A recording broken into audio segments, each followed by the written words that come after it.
예수의 진의 토마복음 제14강을 시작하도록 하겠습니다. 교재가 필요하신 분은 여기 인터넷 주소로 들어가시면 돼요. 66번 말이죠. 예수님께서 말씀하셨다. 집 짓는 이들이 내버린 돌을 보여다오. 그것이야말로 모퉁이의 머릿돌이다. 나와있죠. 이 말은 시편에 나와있죠. 구약 성경의 시편에 나와있어요.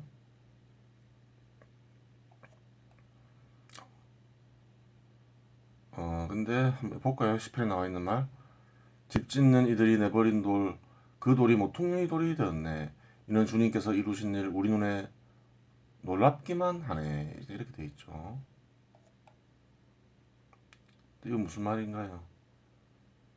별로 쓸모없는 돌이 중요한 돌이 되었다는 얘기죠.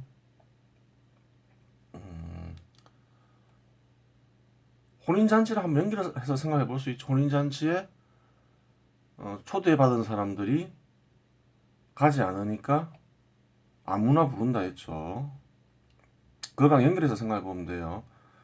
아무나 불렀다 해서 다 그 이렇게 또 잔치에서 잔치에서 대접을 받느냐 이런 문제가 생기는 거죠.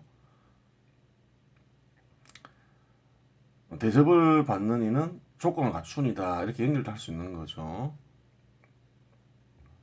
근데 그건 비유고 이렇게 보면 돼요. 초대받은 이는 절대자의 뜻을 실천해야 되는 이들로 보면 되죠. 이해하고 실천해야 될 이들. 그들이 이해하지 못하고 실천하지 못하면 결국은 이제 아무나 이렇게 데리고 온다. 근데 아무나 데리고 오는데 그 아무나에서도 그냥 아무나 하는 게 아니라 조건이 되는 일을 어, 다시 세운다. 이렇게 보면 되는 풀이가 되는 거죠. 같은 맥락이죠.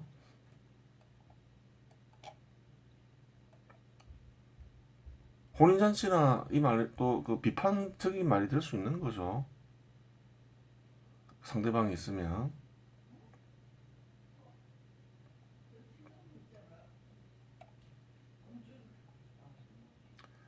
자, 그럼 다음엔 98번 말 보겠습니다. 예수님께서 말씀하셨다. 아버지 나라는 힘 있는 사람을 죽이고 싶어하는 사람과 같다. 그는 자기 집에서 칼을 꺼내어 벽에 던져서 자기 손이 강한지 알아보았다. 그런 다음 그 힘 있는 사람을 죽였다. 얘기하는 거예요. 무슨 말이 이건 뭐랑 관련된 내용이에요? 심판과 관련된 말이죠. 절대자는 심판한다 이 말이죠. 안에서든 밖에서든 마찬가지죠. 힘 있는 사람은 누구예요? 안에서는 그뭐 사탄 이렇게 되겠죠. 혼, 악령 이런 그렇게 보면 되겠죠. 혼으로 볼 수 있겠죠.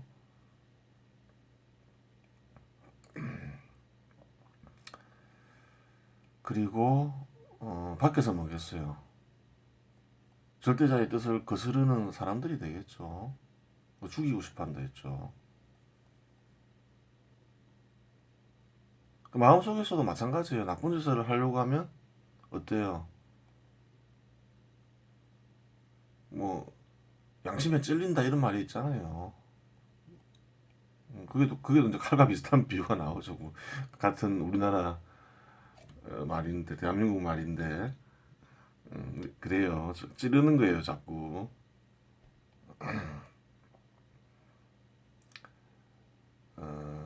너무 거스르면 어때요? 벽에 던져서 죽여버린다죠.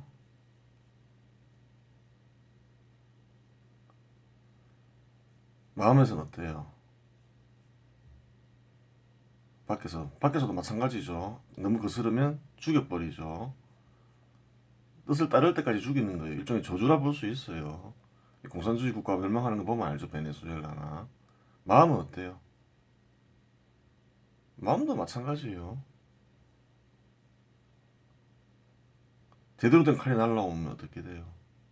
죽죠. 죽어요. 어떻게 마음에서 어떻게 죽이냐? 자살하는 거죠. 자살. 못 견뎌서 자살하는 거예요. 사람마다 다 틀릴 수 있어요. 어떤 사람은 뭐 제가 겉으로 보면 객관적으로 보면 제가 가벼운데 자살하기도 하고 뭐 그렇게 그런데 다 동일하게 적용되는 건 아니에요. 마음에서 자살을 하는 경우는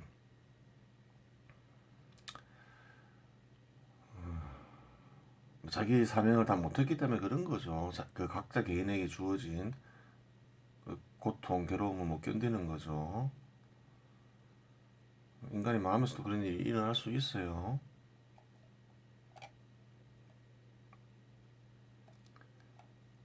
절대자가 죽이는 거예요. 자살하는 사람. 누가 죽이겠어요, 자살을 할 때. 죽을 사람이 누가 있어요. 근데 다 사명이 틀리기 때문에 작은 죄를 짓고도 자살하는 이가 있는가 하면 큰 죄를 짓고도 자살하지 않는 이가 있는 거예요. 그렇게 보면 돼요. 칼에 대한 비유는 제법 있었을 것으로 보여요. 현 시대에는 별로 남아있지 않는데 사대복음 보면 칼에 대한 비유는 거의 없잖아요. 꽤 있었을 거예요. 예전에는. 남아있는 건 별로 없다는 거죠. 현 시대에. 한번 볼까요? 루카복음에 이런 말이 나와요. 그리고 칼이 없는 이는 겉옷을 팔아서 칼을 사라. 이런 말이 나오죠. 언제 나오냐면 사로잡혀서 사형당하기 전에 이제 칼을 사라고 예수가 말했다고 나와요. 루카복음에서. 마태복음에서는 칼집에 도로 꽂아라. 칼을 잡는 자는 모두 칼로 망한다. 이렇게 얘기가 나와 있어요. 잘 보세요. 이 말들을 실제 사건이 벌어지기 전에 했다고 가정하자고요. 루카하고 마태하고 연결해서. 그러면 스토리가 말이 되나요? 칼을 사라고 한 거는 무력 행사를 하겠다는 거죠. 사로잡으러 왔어요. 싸워야 되는 거죠, 칼로. 근데 칼집에 도로 꽂아라. 칼을 잡는 자는 모두 칼로 망한다. 이런 말 하고 있는 거예요. 칼을 사놓고 무력 투쟁하기 위해서. 말이 안 되는 거죠. 말이 안 되는 거예요.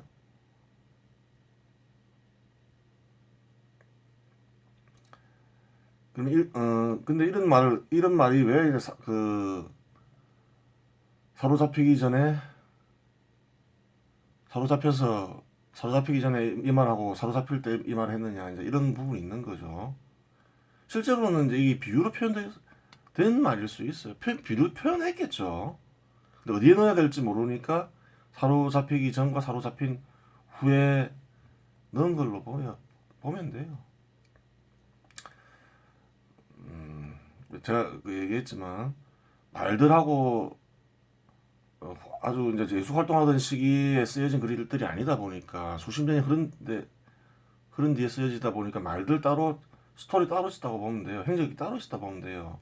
뭔가 이렇게 연결해서 쓰려고 하는데 그래도 이제 칼 같은 경우에는 사로잡히기 전에 좀 넣으면 그럴듯 하잖아요. 또 사로잡힌 후에 넣으면 좀 그 말이 들어갈 만하죠. 근데 비유라고 생각하면 스토리를 자세히 보면 말이 안 되는 거죠. 칼을 쐈으면 싸워야 되는 거죠. 근데 칼을 살아놓고 칼로 흥한 자는 뭐 칼로 망한다 뭐 이런 얘기 한다는 거는 좀 이상한 이야기죠. 칼을 잡는 자는 모두 칼로 망한다 이런 얘기 하는 거는. 그 당시에 하여튼 뭐 칼에 대한 비유는 이제 이 루카복음 마태복음 쓴 이들은 이해를 못했다는 말이죠. 칼에 대한 비유는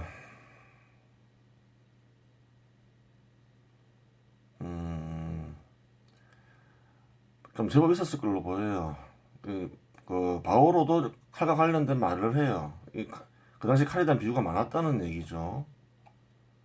성령의 칼은 하나님의 말씀입니다. 이렇게 얘기하고 있죠. 이거는 바오로가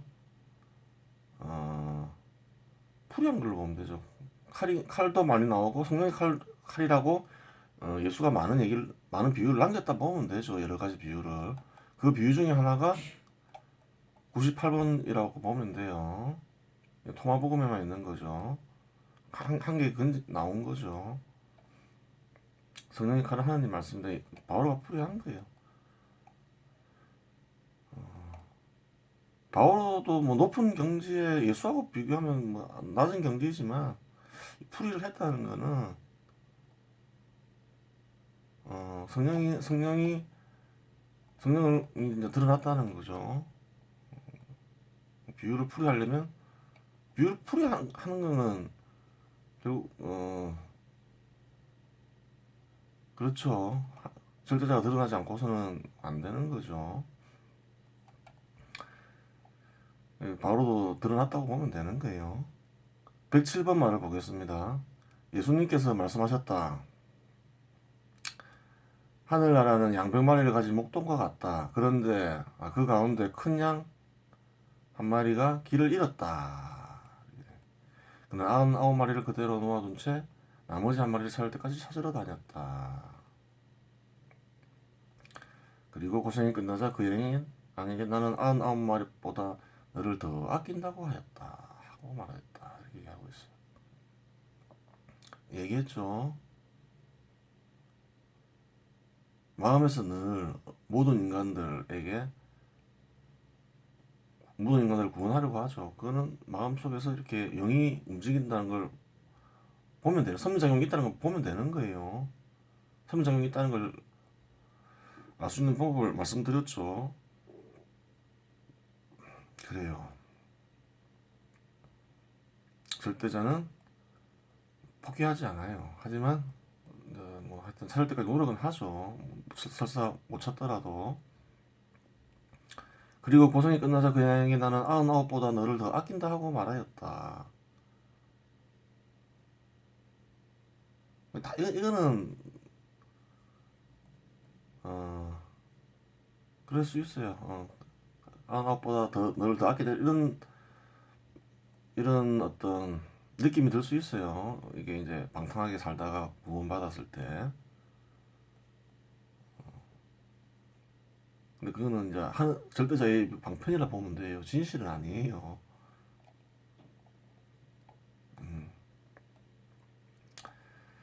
자, 다음 말. 양에 대한 비유도 꽤 있어요. 양에 대한 비유도 많이 했다는 거죠. 이것도 이제 비유인데 요한복음에 나오죠. 한개 살펴볼게요. 대조가 되니까 사꾼은 목자가 아니고 양도 자기 것이 아니기 때문에 이리가 오는 것을 보면 양들을 버리고 달아난다. 그러면 이리는 양들을 물어가고 양떼를 흩어버린다. 목자와 반대되죠. 사꾼은 누구겠어요? 사탄이겠죠. 사탄이에요.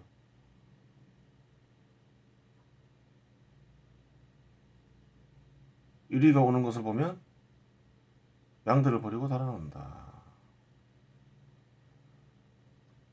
뭐겠어요? 위험이 오면 그냥 책임 안 진다는 거죠. 절대자는 책임을 지지만 또 보면 그러면 이는 양들을 물어가고 양떼를 흩어버린다.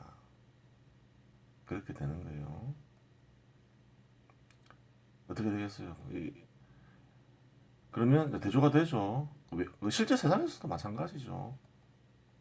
하늘나라를 실천하려는 이는 끝까지 책임을 지려고 하죠. 근데 사탄과 한 몸이 된 이들, 악령의 종자는 어때요?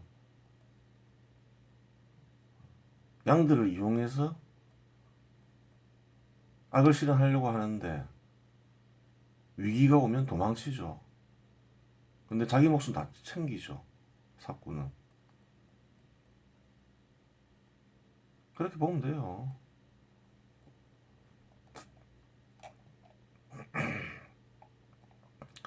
자, 이와 유사한 비유가 또 있어요. 양으로 비유한 건 아닌데 볼까요? 근데 끝까지 구원한다는 얘기죠. 어떤 사람에게 아들이 둘이 있었다.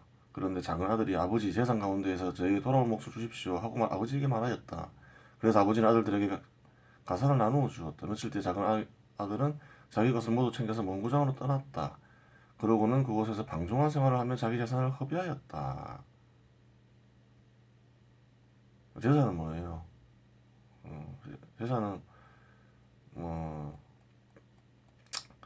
절대자로부터 부여받은 뭐 뜻이라고 보면 되죠. 누구나에게 뜻을 부여받는다는 거예요, 사명을. 근데 그거를 자기 사명을 행하지 않고 그냥 살았다는 거죠. 모든 걸 탕진하였을 즈음 그 고장이 심한 기근이 들어 그가 공중에 흐르기 시작하였다. 그래서 그 고장 주민을 찾아가서 매달렸다. 그 주민은 그를 자기 소유에 둘러보내어 돼지를 치게 하였다. 그런 돼지들이 먹는 열매꽃들이라도 배를 채우기로 간절히 바랐지만 아무도 주지 않았다. 타락을 하고 그래서 재앙이 떨어지고 굉장히 어려운 상황이 됐다는 거죠. 그제야 제정신이 든 그는 이렇게 말하였다. 내 아버지, 그 많은 품팔이꾼들은 먹을 것이 남아도는데 나는 여기서 굶어 죽는구나. 이런 아버지께 가서 이렇게 말씀드려야지. 아버지, 제가 하늘과 아버지께 죄를 지었습니다. 저는 아버지 아들이라고 부를 자격이 없습니다.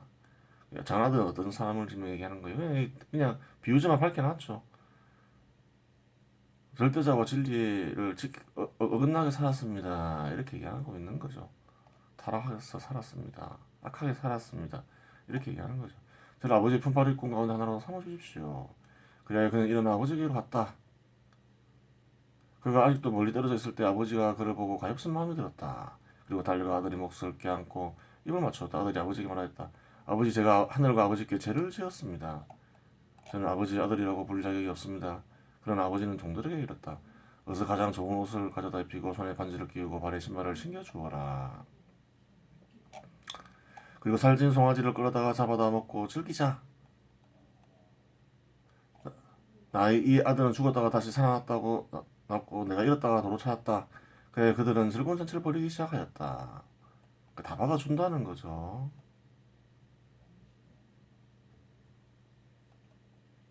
악령과 악령의 종자도 받아주죠. 그래요. 물론 이제 참여를 해야 되겠죠. 참여를 하면 받아주죠. 그때 큰아들은 들에 나가 있었다. 그가 집에 가까이 이르러 노래하며 춤추는 소리를 들었다. 그래서 하인 하나를 불러 무슨 일이냐고 묻자 하인이 그에게 말하였다. 아우님이 오셨습니다. 아우님이 모범생이 돌아오셨다고 하여 이 아버님이 살찐 송아지를 잡으셨습니다.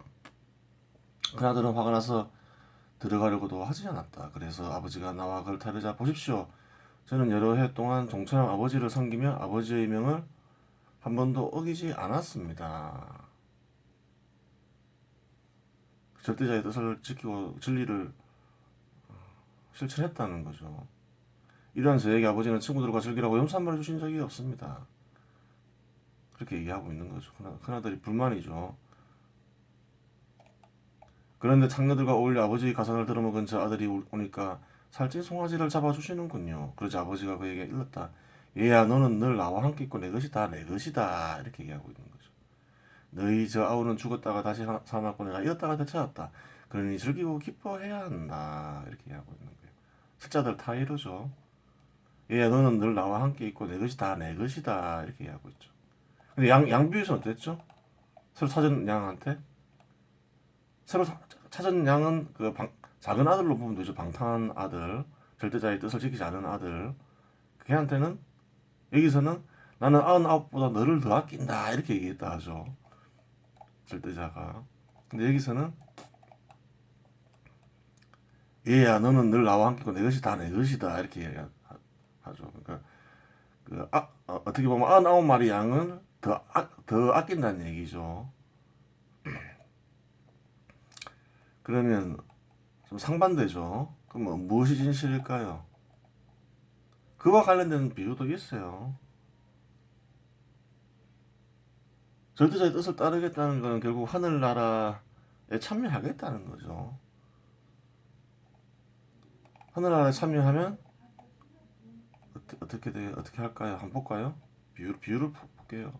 하늘나라는 자기 포도밭에서 일할 일꾼들을 사려고 이른 아침에 집을 나선 받임자와 같다. 그는 일꾼들과 하루 한 데나리온으로 화부하고 그들 자기 포도밭으로 보냈다. 그가 또 9시쯤에 나가보니 다른 이들이 하는 일 없이 장터에 서 있었다. 그래서 그들에게 당신들도 포도밭으로 가시오. 정당한 삭슬 주겠소. 하고 말하자 그들이 갔다. 이제 일꾼을 구하러 다니는 거죠. 그래서 절대자는 누구예요? 바딘자와 같죠. 일꾼들은 영혼이라 보면 되겠죠. 인간들. 하늘나라에 참여시키고 있는 거라고 보면 돼요. 포도밭은 하늘나라라 보면 되는 거예요. 그는 다시 12시와 오후 3시쯤에도 나가서 그와 같이 하였다. 또 하늘나라에 참여시키기 위해서 사람을 구했다는 거죠. 좀 늦은 시간에. 그리고 오후 5시쯤에도 나가보니 또 다른 이들이 있었다. 그래서 그들에게 당신들은 왜 온종일 하는 일 없이 여기 서 있어? 하고 물으니 그들이 아무도 우리를 사지 않았기 때문입니다. 하고 대답하였다. 그러자 그는 당신들도 포도밭으로 가시오 하고 말하였다. 그러니까 계속 참여를 시킨 거예요. 하늘나라 일에.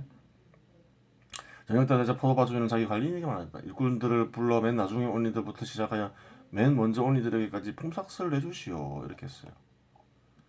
그리하여 오후 5시쯤에 일하는 이들이 와서 한 데나리온씩 받았다. 그래서 맨 먼저 온 이들은 차례가 되자 자기들은 더 받으려니 생각하였는데 그들도 한 데나리온씩만 받았다. 똑같이 줬다는 거예요. 그것을 받아들고 그들은 받임벽에 투덜거리면서 맨 나중에 온 저자들은 1시간만 일했는데도 떼약볕 아래에서 온종일 고생한 우리와 똑같이 대우하시는군요 하고 말하였다. 그러자 그는 그들 가운데 한 사람에게 말하였다. 친구여, 내가 당신에게 불의를 저지르는 것이 아니요. 당신은 나와 한 데나리온으로 합의하지 않았소. 당신 품삯이나 받아서 돌아가시오. 나는 맨 나중에 온 이 사람에게도 당신에게처럼 품삯을 주고 싶소. 내 것을 가지고 내가 하고 싶은 대로 할 수 없다는 말이요, 아니면 내가 후하다고 해서 시기하는 것이요. 이렇게 이야기하죠. 많이 일한 사람한테 와 조그맣게 일한 사람과 한테 똑같이 주면 어떻게 되나요? 정의롭지가 못하죠. 그렇잖아요. 10시간 일한 사람하고 1시간 일한 사람하고 똑같이 대접하면 되나요?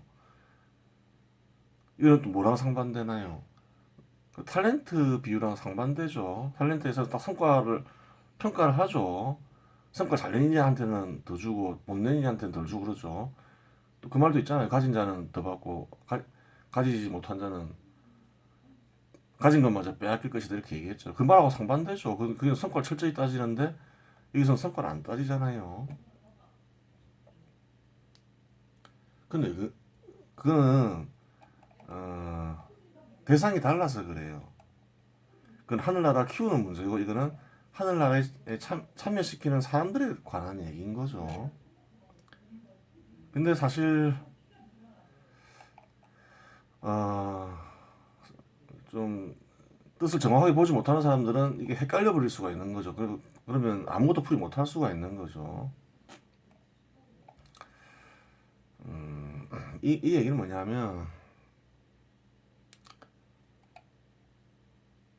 사실 썩 좋은 비유는 아니에요. 이 비유가 좋은 비유는 아니에요. 다른 것도 막 혼동할 수 있는 거죠. 쉽게 이해할 수 없게 돼버리잖아요. 매수는 뭐 별로 그런 거 신경 안 쓴 것 같다마는 이 비유는 썩 좋은 비유는 아니에요. 이 비유의 당긴 뜻은 뭐냐면 차별하지 않는다는 거예요. 먼저 시작하나 늦게 시작하나 하늘나라에 참여하면 다 동등하게 대한다는 거예요. 그걸 전달하기 위해서 한 거예요. 오래 늦게 참여했다 해서 차별하고 먼저 참여한 사람에 비해서 차별하고 그러진 않는다는 그 얘기를 하는 거예요. 딴 얘기가 아니라 이거 좀 확장하면 어떻게 되나요? 차별하지 않는다는 거는 남자 여자 차별하지 않고 인종 차별하지 않고 민족 참여하지 않고 뭐 지역이라 해서 차별하지 않고 이렇게까지 생각되는 거죠. 109번을 하도록 하겠습니다. 예수님께서 말씀하셨다. 하늘나라는 밭에 자기도 모르는 보물이 숨겨져 있는 사람과 같다. 그가 죽으면서 그것을 자기 아들에게 남겨주었는데 그 아들도 보물에 대해 모르고 있었다. 그래서 그는 그 밭을 팔아버렸다. 그리고 그것을 산 사람이 밭을 갈다가 보물을 발견하였다. 그는 자기가 원하는 사람들에게 이자를 받고 돈을 꾸어주기 시작하였다.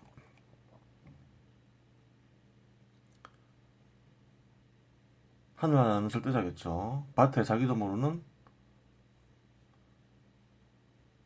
보물이 숨겨져 있는 사람과 같다. 밭은 뭐라 보면 되겠네요. 뭐 진리가 되겠죠. 보물은 뭐가 될까요? 그러면 진리 속에 감추어진 효험쯤 되겠죠. 그가 죽으면서 그걸 자기 아들에게 남겨주었는데 그 진리를 넘겨준 걸로 하면 되죠. 근데 이것도 별로 좋은 비유가 아니에요. 그냥 죽으면서 남겨줬다잖아요. 그냥 그거는 또 헷갈리잖아요. 절대자에 대해서. 절대자는 불멸인데 이것도 좀 비유가 썩 좋은 비유는 아니에요. 여행 떠나면서 뭐 남겨주 아니면 뭐 유산으로 결혼할 때 주었는데 뭐 이런 비유가 좋겠죠. 혼인식 때 좀 재산을 나누어 주었는데 이게 더 낫겠죠. 그 아들도 보물에 대해 모르고 있었다.